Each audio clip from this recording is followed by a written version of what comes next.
ಸ್ನೇಹಿತರೆ, ಮೀಡಿಯಾ ಮಾಸ್ಟರ್ಸ್ಗೆ ಸ್ವಾಗತ ಸುಸ್ವಾಗತ. ಗೆಳೆಯರೆ, ರಷ್ಯಾ ಮತ್ತು ಯುಕ್ರೇನ್ ಯುದ್ಧ 3 ವರ್ಷಗಳನ್ನು ಪೂರ್ಣಗೊಳಿಸ್ತಾ ಇದೆ.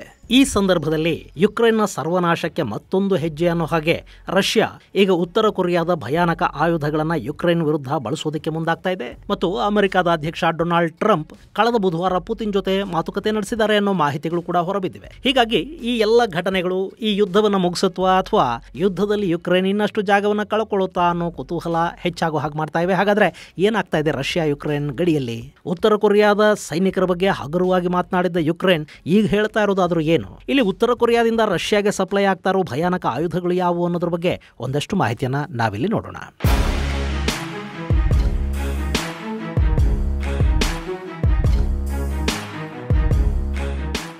ಗೆಳೆಯರೆ, 2022 ಫೆಬ್ರವರಿ 24ನೇ ತಾರೀಕು ರಷ್ಯಾ ಯುಕ್ರೇನ್ ಮೇಲೆ ದಾಳಿ ಮಾಡಿತು. ಇನ್ನು ಕೆಲವು ದಿನಗಳು ಕಳೆದ್ರೆ ಆ ಸಂಘರ್ಷಕ್ಕೆ 3 ವರ್ಷಗಳು ತುಂಬುತ್ತವೆ. ಹೀಗಿರುವಾಗಲೇ ಅಮೆರಿಕಾದಲ್ಲಿ ಅಧ್ಯಕ್ಷೀಯ ಚುನಾವಣೆ ನಡೆದು ಅಲ್ಲಿ ಟ್ರಂಪ್ ಅಧ್ಯಕ್ಷರಾಗಿ ಆಯ್ಕೆಯಾಗಿದ್ದಾರೆ. ಅವರು ತಮ್ಮ ಚುನಾವಣಾ ಭಾಷಣಗಳಲ್ಲಿ ಯುಕ್ರೇನ್ಗೆ ನಾವು ಯಾವ ಸಹಾಯವನ್ನು ಮಾಡೋದಿಲ್ಲ, ರಷ್ಯಾ ಯುಕ್ರೇನ್ ಯುದ್ಧವನ್ನು ಒಂದೇ ದಿನದಲ್ಲಿ ನಿಲ್ಲಿಸ್ತೀವಿ ಅಂತೆಲ್ಲ ಹೇಳಿದ್ರು. ಆದರೆ ಟ್ರಂಪ್ ಅಧ್ಯಕ್ಷ ಗಾದಿಯ ಮೇಲೆ 2ನೇ ಬಾರಿ ಬಂದು ಕೂತು 1 ತಿಂಗಳಾಗ್ತಾ ಇದೆ. ರಷ್ಯಾ ಯುಕ್ರೇನ್ ಯುದ್ಧವನ್ನು ನಿಲ್ಲಿಸುವ ಯಾವುದೇ ಮುನ್ಸೂಚನೆ ಕೂಡ ಇದುವರೆಗೆ ಸಿಕ್ಕಿಲ್ಲ. 1 ಬಾರಿ ಮಾತ್ರ ಟ್ರಂಪ್ ಪುತಿನ್ ಜೊತೆ ದೂರವಾಣಿಯಲ್ಲಿ ಮಾತುಕತೆ ನಡೆಸಿದ್ರು. ಆನಂತರ ಬ್ರಿಕ್ಸ್ ಕರೆನ್ಸಿಯ ಬಗ್ಗೆ, ಬ್ರಿಕ್ಸ್ ಕೂಟದ ಬಗ್ಗೆ ಟ್ರಂಪ್ಗೆ ಸಿಟ್ಟು ಬಂತು. ಅಮೆರಿಕದ ಡಾಲರ್ ಅನ್ನ ಡಿಸ್ಟೆಬಿಲೈಸ್ ಮಾಡೋದಕ್ಕೆ ರಷ್ಯಾ ನೇತೃತ್ವದ ಬ್ರಿಕ್ಸ್ ಕೆಲಸ ಮಾಡ್ತಾ ಇದೆ ಅನ್ನೋ ಕಾರಣಕ್ಕೆ ಅವರು ನಾವು ಯುಕ್ರೇನ್ಗೆ ಬೆಂಬಲವನ್ನ ಕೊಡ್ತೀವಿ ಅಂತ ಹೇಳಿದ್ರು. ಅಲ್ಲಿ ಕೂಡ ಟ್ರಂಪ್ಗೆ ವ್ಯಾಪಾರದ ಲೆಕ್ಕಾಚಾರಗಳಿದ್ವು. ಯುಕ್ರೇನ್ ಅನ್ನೋದು ಇವತ್ತಲ್ಲ ನಾಳೆ ರಷ್ಯಾದ ಭಾಗ ಆಗಬಹುದು, ಆಗದೇನೂ ಇರಬಹುದು. ಆದರೆ ಅಮೆರಿಕ ಈಗಾಗಲೇ ಅವರಿಗೆ ಕೊಟ್ಟಿರುವ ಹಣ ಏನಿದೆ ಅದನ್ನು ನಾವು ವಾಪಸ್ ತಗೋಬೇಕಾಗಿದೆ. ನಮ್ಮ ಹೂಡಿಕೆಗಳನ್ನು ನಾವು ವಾಪಸ್ ತಗೋಬೇಕು. ಹೀಗಾಗಿ ಯುಕ್ರೇನಿನ ಖನಿಜ ಸಂಪತ್ತು ನಮಗೆ ಸಿಗೋದಾದ್ರೆ ನಾವು ಯುಕ್ರೇನ್ಗೆ ಮುಂದಿನ ದಿನಗಳಲ್ಲಿ ಕೂಡ ಸಹಾಯ ಮಾಡೋದಕ್ಕೆ ಸಿದ್ಧ ಅನ್ನೋ ಮಾತುಗಳನ್ನು ಟ್ರಂಪ್ ಆಡಿದ್ರು. ಹಾಗೇ ಆಗಲಿ, ನಿಮಗೇನು ಬೇಕೋ ಎಲ್ಲ ನಾವು ಕೊಡ್ತೀವಿ ಅಂತ ಯುಕ್ರೇನು ಹೇಳ್ತು. ಅಲ್ಲಿಗೆ ಟ್ರಂಪ್ ಈ ಯುದ್ಧ ಮುಂದುವರಿಯೋದಕ್ಕೆ ಅವಕಾಶ ಮಾಡಿಕೊಡ್ತಾರೆ ಅನ್ನೋ ಅಭಿಪ್ರಾಯ ಮೂಡ್ತಾ ಇತ್ತು. ಅಷ್ಟರಲ್ಲಿ ಈಗ ಮತ್ತೆ ಟ್ರಂಪ್ ಉಲ್ಟಾ ಹೊಡೆದಿದ್ದಾರೆ. ಅವರು ಕಳೆದ ಭಾನುವಾರ ಅಂದ್ರೆ ಫೆಬ್ರವರಿ 12ನೇ ತಾರೀಕು ಮತ್ತೆ ರಷ್ಯಾದ ಅಧ್ಯಕ್ಷ ವ್ಲಾದಿಮಿರ್ ಪುತಿನ್ ಜೊತೆ ದೂರವಾಣಿಯಲ್ಲಿ ಮಾತುಕತೆಗಳನ್ನು ನಡೆಸಿದ್ದಾರೆ. ಈ ವೇಳೆ ಎರಡೂ ದೇಶಗಳು ಸದೃಢವಾಗೋದಕ್ಕೆ ಇಬ್ಬರು ನಾಯಕರು ಪಣ ತೊಟ್ಟಿರುವುದಾಗಿ ಟ್ರಂಪ್ ಹೇಳಿದ್ದಾರೆ. ಅಷ್ಟೇ ಅಲ್ಲದೆ ತಮ್ಮ ದೇಶದ ಸಾರ್ವಭೌಮತ್ವವನ್ನು ಕಾಪಾಡಿಕೊಳ್ಳುವ ನಿಟ್ಟಲ್ಲಿ ಪುತಿನ್ ಏನು ಮಾಡ್ತಾ ಇದ್ದಾರೆ ಅದು ಸರಿ ಇದೆ ಅನ್ನೋ ಅರ್ಥದಲ್ಲಿ ಟ್ರಂಪ್ ಮಾತಾಡ್ಬಿಟ್ಟಿದ್ದಾರೆ. ಹಾಗೇನೆ ಪುತಿನ್ ಕೂಡ ಈ ಯುದ್ಧವನ್ನು ನಿಲ್ಲಿಸುವ ನಿಟ್ಟಲ್ಲಿ ಮುಂದಿನ ಮಾತುಕತೆಗಳಿಗೆ ಓಕೆ ಅಂತ ಹೇಳಿದ್ದಾರೆ ಅನ್ನೋ ಮಾಹಿತಿಯನ್ನು ಕೂಡ ಟ್ರಂಪ್ ಹೊರಹಾಕಿದ್ದಾರೆ. ಈ ಯುದ್ಧ ಮುಗಿಯುವ ಆಶಾ ಕಿರಣವೊಂದು ಈಗ ಮತ್ತೆ ಕಾಣಿಸ್ಕೊಳ್ತಾ ಇದೆ. ಇಲ್ಲಿ ಟ್ರಂಪ್ ತಮ್ಮ ಮತ್ತು ಪುತಿನ್ ನಡುವಿನ ಸಂಭಾಷಣೆಯ ಕುರಿತಾಗಿ ಎಕ್ಸ್ ಖಾತೆಯಲ್ಲಿ ಬರ್ಕೊಂಡು ಇದ್ದಾರೆ.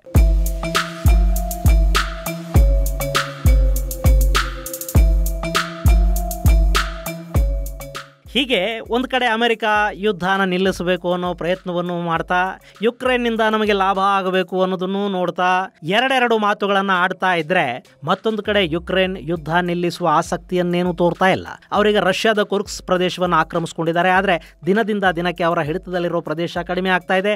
ಅದೆಲ್ಲವನ್ನ ರಷ್ಯಾ ಮತ್ತೆ ತನ್ನ ಹಿಡಿತಕ್ಕೆ ತಗೊಳ್ತಾ ಇದೆ. ಈ ಸಂದರ್ಭದಲ್ಲಿ ಯುದ್ಧ ನಿಲ್ಲಿಸೋದಾದ್ರೆ ಯಾರು ಎಷ್ಟೆಷ್ಟು ತಮ್ಮ ಹಿಡಿತದಲ್ಲಿ ಇಟ್ಕೊಂಡಿದ್ದಾರೋ ಅದನ್ನು ಹಿಂತಿರುಗಿಸಬೇಕು ಅನ್ನೋ ಷರತ್ತನ್ನ ಯುಕ್ರೇನ್ ಹಾಕ್ತಾ ಇದೆ. ಹಾಗೆ ನೋಡಿದ್ರೆ ರಷ್ಯಾ ಕಿತ್ತುಕೊಂಡಿರೋ ಯುಕ್ರೇನ್ನ ಭಾಗ ತುಂಬಾನೇ ದೊಡ್ಡದಿದೆ. ಇಲ್ಲಿ ಯುಕ್ರೇನ್ ಕುರ್ಸ್ಕ್ ಪ್ರದೇಶದಲ್ಲಿನ ಒಂದಷ್ಟು ಜಾಗದ ಮೇಲೆ ಹಿಡಿತವನ್ನು ಹೊಂದಿದೆ.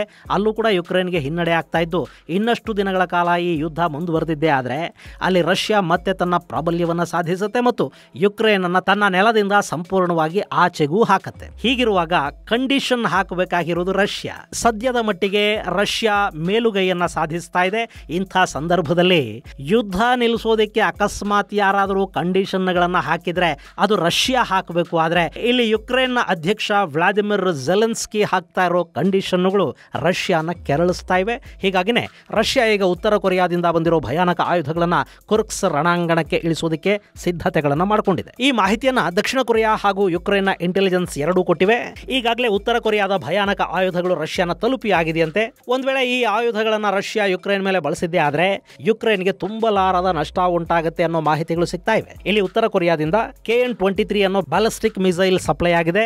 ಅದರ ಜೊತೆಗೆ M1978 ಕೋಕ್ಸಾನ್ ಅನ್ನೋ ಸೆಲ್ಫ್ ಪ್ರೊಪಲ್ಡ್ 170 mm ಗನ್ಗಳನ್ನು ಕೂಡ ಯುಕ್ರೇನ್ ವಿರುದ್ಧ ಉತ್ತರ ಕೊರಿಯಾ ರಷ್ಯಾಗೆ ಕಳುಹಿಸಿಕೊಟ್ಟಿದೆ. ಹಾಗೆ ಅದಕ್ಕೆ ಬೇಕಿರುವ ಅತ್ಯಧಿಕ ಪ್ರಮಾಣದ ಶೆಲ್ಗಳು ಕೂಡ ರಷ್ಯಾಗೆ ಬಂದು ತಲುಪಿವೆ ಅನ್ನೋ ಮಾಹಿತಿ ಸಿಗ್ತಾ ಇದೆ. ಗೆಳೆಯರೆ, ಈ ಸೆಲ್ಫ್ ಪ್ರೊಪಲ್ಡ್ 170 mm ಗನ್ನುಗಳು ಎಷ್ಟೊಂದು ಭಯಾನಕ ಅಂದ್ರೆ ಇದರ ಬಗ್ಗೆ ಜಗತ್ತಿಗೆ ಹೆಚ್ಚಿನ ಪ್ರಮಾಣದಲ್ಲಿ ಮಾಹಿತಿ ಕೂಡ ಇಲ್ಲ. ಗೆಳೆಯರೆ, ಈ ಸೆಲ್ಫ್ ಪ್ರೊಪಲ್ಡ್ 170 mm ಗನ್ನುಗಳು ತುಂಬಾನೇ ಭಯಾನಕ ಅಂತ ಹೇಳ್ತಾರೆ. ಇಲ್ಲಿ ಜಗತ್ತಿನ ಅತ್ಯಂತ ಪ್ರಮುಖ ಹಾಗೂ ನಂಬಿಕಸ್ಥ ಮಿಲಿಟರಿ ಏಜೆನ್ಸಿ ಸೋರ್ಸ್ ಅನ್ನಿಸಿಕೊಂಡಿರುವ ಜೇನ್ಸ್ ಹೇಳೋ ಪ್ರಕಾರ ಉತ್ತರ ಕೊರಿಯಾ ತನ್ನ ಹಾವಿಟ್ಜರ್ ಅನ್ನ ಚೈನಾ ನಿರ್ಮಿತ ಟೈಪ್ 59 ಟ್ಯಾಂಕ್ಗಳಿಗೆ ಅಳವಡಿಸಿದೆಯಂತೆ. ಹಾಗೇನೆ ಇನ್ನು ಕೆಲವರು ಈ ಆಯುಧವನ್ನ ರಷ್ಯಾ ನಿರ್ಮಿತ T-54 ಅಥವಾ T-55 ಟ್ಯಾಂಕ್ಗಳಿಗೆ ಅಳವಡಿಸಲಾಗಿದೆ ಅಂತ ಕೂಡ ಹೇಳ್ತಾ ಇದ್ದಾರೆ. ಇನ್ನು ಈ ಗನ್ನ ತಾಕತ್ ಎಷ್ಟಿದೆ ಅಂದ್ರೆ ಎರಡೂ ಕೊರಿಯಾಗಳ ನಡುವಿನ ಡಿಮಿಲಿಟರಿ ಝೋನ್ ಇದೆಯಲ್ಲ, ಅಲ್ಲಿ ಇವುಗಳನ್ನು ನಿಲ್ಲಿಸಿ ಫೈರ್ ಮಾಡಿದ್ರೆ ಆ ಶೆಲ್ಲು ನೇರವಾಗಿ ಸಿಯೋಲ್ ವರೆಗೆ ಬಂದು ಬೀಳುತ್ತಂತೆ. ಇಲ್ಲಿ ಡಿಮಿಲಿಟರಿ ಝೋನ್ ನಿಂದ ಸಿಯೋಲ್ಗೆ ಕನಿಷ್ಠ 100 ಕಿಲೋಮೀಟರ್ಗಳಷ್ಟು ದೂರ ಇದೆ. ಅಷ್ಟೊಂದು ದೂರಕ್ಕೆ ಶೆಲ್ಗಳನ್ನು ಸಿಡಿಸುವ ತಾಕತ್ತನ್ನ ಈ ಹಾವಿಟ್ಜರ್ಗಳು ಹೊಂದಿವೆ. ಇವುಗಳ ಶಕ್ತಿಯನ್ನು ಕಂಡು ಸದಾಮ್ ಹುಸೇನ್ ಇವುಗಳನ್ನು ಮೊದಲು ಆಮದು ಮಾಡಿಕೊಂಡಿದ್ದ. ಈ ಸೆಲ್ಫ್ ಪ್ರೊಪಲ್ಡ್ ಗನ್ನುಗಳು ಇರಾನ್ ಇರಾಕ್ ಯುದ್ಧದಲ್ಲಿ ಭಾಗಿಯಾದವು. ಆ ಬಳಿಕ ಇರಾನ್ ಮತ್ತು ಉತ್ತರ ಕೊರಿಯಾಗಳು ಒಂದಾದ ಮೇಲೆ ಈ ಆಯುಧಗಳನ್ನು ಉತ್ತರ ಕೊರಿಯಾ ಇರಾನ್ಗೆ ಕೂಡ ಕೊಟ್ಟಿತ್ತು. ಈಗ ಅದೇ ಮಾದರಿಯ 200 ಹಾವಿಟ್ಜರ್ಗಳನ್ನು ರಷ್ಯಾಗೆ ಕಳುಹಿಸಿಕೊಡಲಾಗಿದೆ. ಇದರ ಜೊತೆಗೆ ಲಕ್ಷಾಂತರ ಸಂಖ್ಯೆಯಲ್ಲಿ ಶೆಲ್ಗಳನ್ನು ಕೂಡ ರಷ್ಯಾಗೆ ಉತ್ತರ ಕೊರಿಯಾ ಕಳುಹಿಸಿದೆ.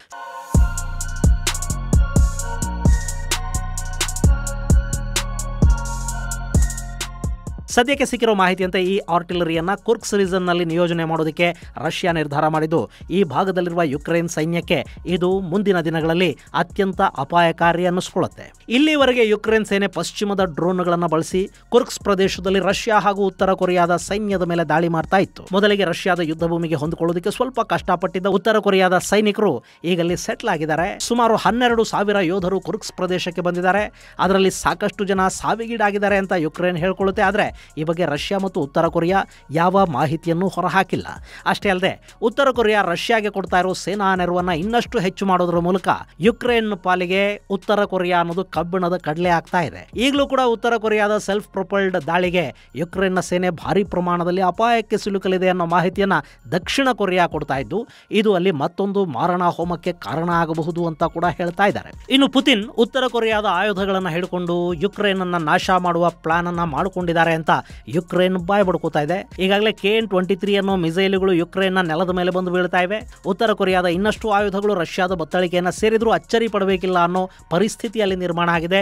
ಸೊ ಅಮೆರಿಕ ಹಾಗೂ ಪಶ್ಚಿಮದ ಮಾತು ಕೇಳ್ಕೊಂಡು ಇಲ್ಲಿ ಯುಕ್ರೇನ್ ಕೆಟ್ಟಂತೆ ಕಾಣ್ತಾ ಇದೆ. ಸದ್ಯಕ್ಕೆ ಅಮೆರಿಕದ ಅಧ್ಯಕ್ಷ ಡೊನಾಲ್ಡ್ ಟ್ರಂಪ್ಗೆ ಪುತಿನ್ ಜೊತೆ ದ್ವೇಷ ಕಟ್ಟಿಕೊಂಡು ಆಗಬೇಕಾಗಿದ್ದೇನೂ ಇಲ್ಲ. ಟ್ರಂಪ್ಗೆ ಪುತಿನ್ ಏನು ಅನ್ನೋದು ಚೆನ್ನಾಗಿ ಗೊತ್ತಿದೆ. ಇಲ್ಲಿ ಅಮೆರಿಕ ಎಷ್ಟೇ ತಿಪ್ಪರ್ಲಾಗ ಹಾಕಿದ್ರು ಅವರು ರಷ್ಯಾನ ಏನೂ ಮಾಡೋದಕ್ಕೆ ಸಾಧ್ಯ ಆಗೋದಿಲ್ಲ. ಅದರಲ್ಲೂ ಪುತಿನ್ ಇರೋವರೆಗೆ ರಷ್ಯಾನ ಒಡೆಯೋದು ಅಸಾಧ್ಯ. ಹೀಗಾಗಿ ಪುತಿನ್ ಜೊತೆ ಹೆಚ್ಚು ಕಿರಿಕ್ ಮಾಡ್ಕೊಳ್ಳೋದಕ್ಕಿಂತ ಸ್ನೇಹ ಹಸ್ತವನ್ನ ಚಾಚಿ ಪುತಿನ್ ವಿಶ್ವಾಸವನ್ನು ಗಳಿಸಿಕೊಂಡು ಚೈನಾನ ಮಟ್ಟ ಹಾಕೋದು ಅತ್ಯಂತ ಕ್ಷೇಮಕರ ಅನ್ನೋ ನಿರ್ಧಾರಕ್ಕೆ ಟ್ರಂಪ್ ಬಂದಂತಿದೆ. ಇದು ಯುಕ್ರೇನ್ ಪಾಲಿಗೆ ಮುಂದಿನ ದಿನಗಳಲ್ಲಿ ಮತ್ತಷ್ಟು ಸಮಸ್ಯೆಗಳನ್ನು ಉಂಟು ಮಾಡಿದ್ರೆ ಅಚ್ಚರಿ ಪಡಬೇಕಿಲ್ಲ. ಅಲ್ಲ, ಇಲ್ಲಿ ಯುದ್ಧ ನಡೀತಾ ಇರೋದು ರಷ್ಯಾ ಮತ್ತು ಯುಕ್ರೇನ್ ನಡುವೆ. ಹಾಗಿದ್ದ ಮೇಲೆ ಉತ್ತರ ಕೊರಿಯಾ ಯಾಕೆ ರಷ್ಯಾಗೆ ಇಷ್ಟೊಂದು ಸಪೋರ್ಟ್ ಮಾಡ್ತಾ ಇದೆ ಅಂತ ನಿಮ್ಗೆ ಅನ್ನಿಸಬಹುದು. ಗೆಳೆಯರೆ, ಉತ್ತರ ಕೊರಿಯಾ ಇಡೀ ಜಗತ್ತಿನಿಂದ ಇವತ್ತು ದೂರ ಉಳಿದಿದೆ. ಅಮೆರಿಕ ಹಾಗೂ ವಿಶ್ವಸಂಸ್ಥೆಯ ನಿರ್ಬಂಧಗಳು ಅವರನ್ನ ಹೈರಾಣಾಗಿಸಿವೆ. ಯಾವ ಪರಮಾಣು ಬಾಂಬುಗಳನ್ನು ಅವರು ತಯಾರು ಮಾಡಿಕೊಳ್ಳಲೇಬಾರದು ಅನ್ನೋ ಉದ್ದೇಶವನ್ನು ಇಟ್ಟುಕೊಂಡು ಅಮೆರಿಕ ಉತ್ತರ ಕೊರಿಯಾದ ಮೇಲೆ ನಿರ್ಬಂಧಗಳನ್ನು ಹೇರೋದಕ್ಕೆ ಶುರು ಮಾಡ್ತೋ ಆ ಆಶಯ ಈಡೇರಿಲ್ಲ. ಉತ್ತರ ಕೊರಿಯಾ ಪರಮಾಣು ಬಾಂಬನ್ನ ಸಿದ್ಧ ಮಾಡಿಕೊಂಡಿದೆ. ಅವರ ಬಳಿ ಹೈಡ್ರೋಜನ್ ಬಾಂಬ್ ಕೂಡ ಇದೆ. ಅಮೆರಿಕಾನ ಮುಟ್ಟಬಲ್ಲ ಬ್ಯಾಲಿಸ್ಟಿಕ್ ಮಿಸೈಲ್ಗಳನ್ನು ಕೂಡ ಉತ್ತರ ಕೊರಿಯಾ ಸಿದ್ಧ ಮಾಡಿಟ್ಟುಕೊಂಡಿದೆ. ಇಷ್ಟೆಲ್ಲ ಆದರೂ ಕೂಡ ಅವರು ಇವತ್ತಿಗೂ ಜಗತ್ತಲ್ಲಿ ಒಂಟಿಯಾಗೇ ಇದ್ದಾರೆ. ಇಲ್ಲಿ ಅಣು ಬಾಂಬ್ಗಳನ್ನು ತಯಾರು ಮಾಡಿಕೊಳ್ಳುವ ದೇಶಗಳ ಮೇಲೆ ಅಮೆರಿಕ ಈ ಹಿಂದಿನಿಂದಲೂ ಕೂಡ ನಿರ್ಬಂಧಗಳನ್ನು ಹೇರ್ತಾ ಇದೆ. ಆದರೆ ಉತ್ತರ ಕೊರಿಯಾದ ಮೇಲೆ ಶಾಶ್ವತವಾಗಿ ಸುದೀರ್ಘ ಕಾಲದವರೆಗೆ ಅಮೆರಿಕ ಮತ್ತು ವಿಶ್ವಸಂಸ್ಥೆಗಳ ನಿರ್ಬಂಧ ಬಿದ್ದಿದೆ. ಇದರ ಪರಿಣಾಮ ಉತ್ತರ ಕೊರಿಯಾ ಎಲ್ಲ ರೀತಿಯಲ್ಲಿ ನರಳುತ್ತಾ ಇದೆ. ಹಾಗಂತ ಅವರೇನು ಸುಮ್ಮನೆ ಕೂತ್ಕೊಂಡಿಲ್ಲ. ಅವರು ಒಳಗೊಳಗೆ ಚೈನಾ ಜೊತೆ ಒಂದು ಸಂಪರ್ಕವನ್ನು ಇಟ್ಕೊಂಡ್ರು. ಚೈನಾ ಇದನ್ನ ಹೊರಗೆ ತೋರಿಸ್ಕೊಳ್ತಾ ಇಲ್ಲ. ಆದ್ರೆ ಉತ್ತರ ಕೊರಿಯಾಗೆ ಏನು ಬೇಕು ಅದನ್ನ ಚೈನಾ ಸಪ್ಲೈ ಮಾಡ್ತಾ ಇದೆ. ಆದ್ರೆ ಈಗ ಪುತಿನ್ ಬಹಿರಂಗವಾಗಿ ಉತ್ತರ ಕೊರಿಯಾದ ಜೊತೆ ನಿಂತಿದ್ದಾರೆ. ಉತ್ತರ ಕೊರಿಯಾಗೆ ಬೇಕಾದ ಆಹಾರ, ತೈಲ ಹಾಗೂ ಇನ್ನಿತರ ವಸ್ತುಗಳನ್ನ ರಷ್ಯಾ ಕಳುಹಿಸಿಕೊಡ್ತಾ ಇದೆ. ಅದಷ್ಟೇ ಅಲ್ಲದೆ ಮಿಸೈಲ್ ಟೆಕ್ನಾಲಜಿಯನ್ನ ಕೂಡ ರಷ್ಯಾ ಉತ್ತರ ಕೊರಿಯಾಗೆ ಕೊಡ್ತಾ ಇದೆ. ಇದು ಉತ್ತರ ಕೊರಿಯಾದ ಆಯುಧ ಭಂಡಾರವನ್ನ ಮತ್ತಷ್ಟು ಶಕ್ತಿಶಾಲಿಯಾಗಿ ಮಾಡಲಿದೆ ಅನ್ನೋ ಮಾಹಿತಿಗಳು ಕೂಡ ಲಭ್ಯ ಆಗ್ತಾ ಇವೆ.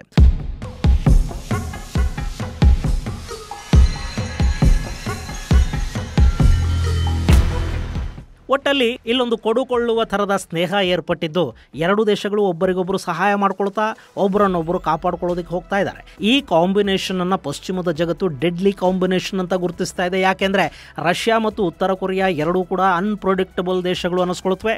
ಈ ಉತ್ತರ ಕೊರಿಯಾಗೆ ಪಕ್ಕದಲ್ಲೇ ಇರೋ ದಕ್ಷಿಣ ಕೊರಿಯಾದ ಜೊತೆ ದುಶ್ಮನಿ ಇದೆ. ದಕ್ಷಿಣ ಕೊರಿಯಾ ಪಶ್ಚಿಮದ ಜಗತ್ತಿನ ಜೊತೆ ಅತ್ಯಂತ ಸ್ನೇಹವನ್ನು ಇಟ್ಕೊಂಡಿದೆ. ಅಕಸ್ಮಾತ್ ಉತ್ತರ ಕೊರಿಯಾ ರಷ್ಯಾದ ಮಾತು ಕೇಳ್ಕೊಂಡು ದಕ್ಷಿಣ ಕೊರಿಯಾದ ಮೇಲೆ ದಾಳಿ ಮಾಡಿದರೆ ಉತ್ತರ ಕೊರಿಯಾದ ವಿರುದ್ಧ ಯುದ್ಧ ಮಾಡೋದಕ್ಕೆ ಅಮೆರಿಕ ಬರಬೇಕಾಗತ್ತೆ. ಹಾಗೇನಾದರೂ ಆದರೆ ಉತ್ತರ ಕೊರಿಯಾದ ಪರ ರಷ್ಯಾ ಮತ್ತು ಚೈನಾಗಳು ನಿಂತುಕೊಳ್ಳುತ್ತವೆ. ಅದು ಮತ್ತೊಂದು ಮಹಾಯುದ್ಧಕ್ಕೆ ಕಾರಣವಾಗುವ ಸಾಧ್ಯತೆ ಇರುತ್ತೆ. ಹೀಗಾಗಿ ಇವರಿಬ್ಬರ ನಡುವಿನ ಅತಿ ಮೈತ್ರಿಯನ್ನು ಕೂಡ ಒಂದು ಹಂತಕ್ಕೆ ನಿಯಂತ್ರಿಸಬೇಕಾದ ಅವಶ್ಯಕತೆಯನ್ನು ಅಮೆರಿಕ ಮನಗಂಡಂತೆ ಕಾಣ್ತಾ ಇದೆ. ಹೀಗಾಗಿ ಯುಕ್ರೇನ್ ಯುದ್ಧವನ್ನ ಬೇಗ ಮುಗಿಸುವ ನಿಟ್ಟಲ್ಲಿ ರಷ್ಯಾ ಜೊತೆ ಸಂಬಂಧಗಳನ್ನು ಉತ್ತಮಪಡಿಸಿಕೊಳ್ಳೋ ಬಗ್ಗೆ ಅಮೆರಿಕದ ಅಧ್ಯಕ್ಷ ಡೊನಾಲ್ಡ್ ಟ್ರಂಪ್ ಯೋಚನೆ ಮಾಡ್ತಾ ಇರೋ ಹಾಗೆ ಕಾಣ್ತಾ ಇದೆ. ಒಟ್ಟಲ್ಲಿ ಈ ಯುದ್ಧ ಮುಗಿಯೋ ಹೊತ್ತಿಗೆ ಯುಕ್ರೇನ್ ಅನ್ನೋ ದೇಶ ಹಾಳೂರಿನ ಥರ ತಯಾರಾಗುವ ಸಾಧ್ಯತೆಗಳನ್ನು ಇಲ್ಲಿ ತಳ್ಳಿ ಹಾಕೋದಿಕ್ಕೆ ಆಗೋದಿಲ್ಲ. ಈಗಲಾದರೂ ಜೆಲೆನ್ಸ್ಕಿ ಪರಿಸ್ಥಿತಿಯನ್ನು ಅರ್ಥ ಮಾಡ್ಕೋಬೇಕು. ಮೊಂಡುತನವನ್ನು ಬಿಟ್ಟು ಮಾಡಿದ ತಪ್ಪನ್ನು ಅರ್ಥ ಮಾಡಿಕೊಂಡು ರಷ್ಯಾ ಜೊತೆ ಮಾತುಕತೆ ನಡೆಸಿ ಈ ಯುದ್ಧವನ್ನು ಕೊನೆಗಾಣಿಸಬೇಕು. ಇಲ್ಲದೆ ಹೋದರೆ ಯುಕ್ರೇನ್ ಸರ್ವನಾಶ ಇಲ್ಲಿ ಕಟ್ಟಿಟ್ಟು ಬುತ್ತಿ. ಜೆಲೆನ್ಸ್ಕಿ ಏನೋ ಯಾವುದಾದ್ರೂ ದೇಶದಲ್ಲಿ ನಾಳೆ ರಾಜಕೀಯ ಆಶ್ರಯವನ್ನು ಪಡ್ಕೊಂಡು ಬಿಡಬಹುದು. ಆದರೆ ಯುಕ್ರೇನ್ನ ಜನಸಾಮಾನ್ಯರ ಗತಿ ಏನಾಗಬೇಕು? ಇದು ಗೆಳೆಯರೆ ರಷ್ಯಾ ಮತ್ತು ಯುಕ್ರೇನ್ ಯುದ್ಧಕ್ಕೆ ಸಂಬಂಧಪಟ್ಟ ಒಂದಷ್ಟು ಮಾಹಿತಿ. ಮುಂದಿನ ಸಂಚಿಕೆಯಲ್ಲಿ ಮತ್ತಷ್ಟು ವಿಶೇಷಗಳ ಜೊತೆ ಮತ್ತೆ ಭೇಟಿಯಾಗೋಣ. ಅಲ್ಲಿವರೆಗೆ ಜೈ ಹಿಂದ್, ಜೈ ಕರ್ನಾಟಕ.